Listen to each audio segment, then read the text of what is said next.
Hello one and all, and welcome to the Math Magic Show. In this one we're going to find the value of the following integral. Notice that there's an I, which means the output will be a complex number. And we'll take a look at what that means. So first we need to write down our rule. The rule is that e to the I theta is equal to cosine theta plus I sine theta. That's well established in calculus. So for the following reason, I'm going to replace the integrand with this expression because it's easier to work with cosine and sine. We know those functions from trig. So I'm going to have here the integral from 0 to pi, and I meant to say pi over 2. That's my fault, you see. Bit of a long day, I'm sure you understand. So we'll have here cosine theta plus I sine theta, and then here d theta. Then what you can do next is just distribute the integral symbol and the d theta to each term. So we'll have from 0 to pi over 2 cosine theta d theta plus I, and then integral from 0 to pi over 2 sine theta d theta. I think this is a very sensible way of handling, for example, e to the I theta. Now here when you look at this, the result of this integration will simply be a number that will represent the real part of our complex output. That's all it is, just a number. This here will be another number that will represent the imaginary part of our output.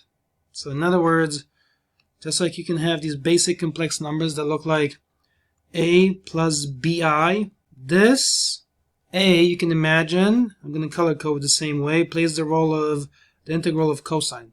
And then this b plays the role of the integral of sine. That's all it is. So for that reason, you know what, I don't like asymmetries, 2 slash marks. So now let's anti-differentiate, plug in the limits and all that. So I'm going to proceed as follows. It's going to be here sine theta evaluated between pi over 2 and 0 plus I, and then the sine theta. Now when you do that portion, it's going to give you negative cosine, because negative cosine differentiated gives positive sine, which is our integrand in the yellow there.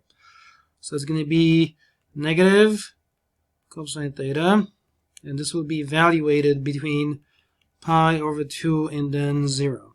Simple enough. Let's plug in the limits here. So we'll have sine of pi over 2 minus sine of 0. And we have to be careful with the other portions. So you see there's a negative in front of the cosine in this position. So what I can do is just pull it and place it out front of the I, okay? So I'm going to do that so that it becomes a bit simpler. It becomes negative I. It's like having negative 1, just factoring it. And then what will be left over, say within brackets or parentheses, will be cosine of pi over 2 minus cosine of 0. Let's work that out. So sine of pi over 2 is 1. That's just my knowledge of the unit circle. I've looked at it 10,000 times. And then here I'm going to say sine of 0, well, that's equal to 0. So this is 0 minus I. Cosine of pi over 2, again, that will be just 0. And cosine of 0 is, let's think about this, that's 1. It's the x-coordinate, that's 0. And you multiply by the negative right here, so it's going to be minus 1. We just clean up this expression a little bit, so it's going to be 1. Right, this goes away, this goes away. And then this one, negative 1 here, and this negative 1 multiply, and that's going to give me a plus I. So I'm going to have here plus I. And as I said, the output is a complex number. If you want to visualize a complex number, you can do it. So I've enabled my grid here, and you can kind of fast sketch a complex number system, or rather plane. So it looks like that. Remember, in this complex plane, this is the real part, and this is the imaginary part.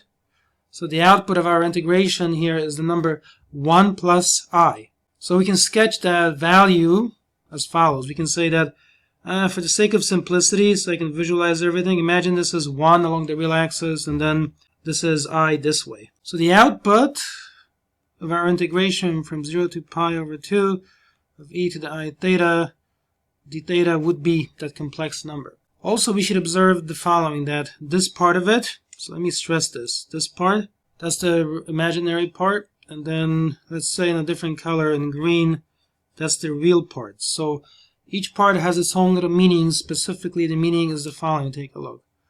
I'm going to zoom in here a little bit so you can see it. This right here, you get that from this part. This is integral from 0 to pi over 2 of, with the I in front of it, like that. And then sine theta d theta.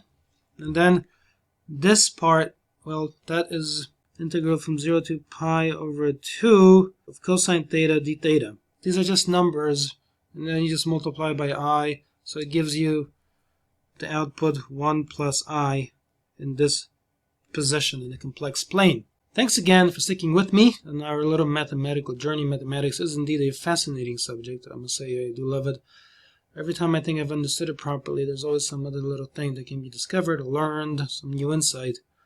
Please leave a like and subscribe. I'll see you in another video.